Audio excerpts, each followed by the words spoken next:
საქართველოს უნივერსიტეტის უსაფრთხოების პოლიტიკისა და ნაციონალიზმის კვლევითი ცენტრის ორგანიზებით 12-13 ივნისს Sheraton Grand Tbilisi მეტეხი პალასში მე-6 ყოველწლიური საერთაშორისო კონფერენცია იმართება, რომლის წლევანდელი სახელწოდებაც არის ევროპა არის ხანგრძლივი სიცოცხლე ახალ ევროპას და კონცეფციის ფარგლებში განიხილება ევროპული იდეა და მასთან დაკავშირებული ძირითადი გამოწვევები.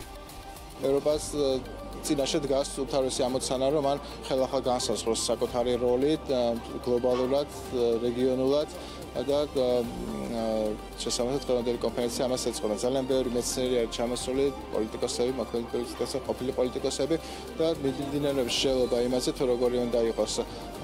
ახალი ევროპის არქიტექტურა, მათ შორის უსაფრთხოების არქიტექტურა, რა როლი აქვს საქართველოს,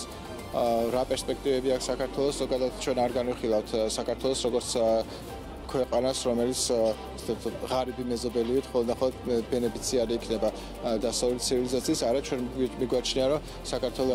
იყო ყოველთვის და ახალაც არის დასავლური ცივილიზაციის თანაშემოქმედი, მნიშვნელოვანი კონტრიბუტორი. ვცდილობთ, რომ მოვერგოთ, ასე ვთქვათ, იმ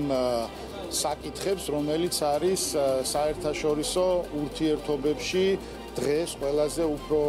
აქტუალური და რაც არის, ასე ვთქვათ, დღის წესრიგში. წელს ჩვენ ავირჩიეთ თემა ევროპა და ესეთი სათაური არის ცოტა დამაინტრიგებელი და ვფიქრობთ, რომ დავფარავთ იმ საკითხებს, რომელიც შეეხება ევროპას, ევროპის კავშირს, შეეხება საქართველოს ამ ეტაპზე ჩამქრალ ევროპულ პერსპექტივას, თუმცა მე იმედი მაქვს, რომ ეს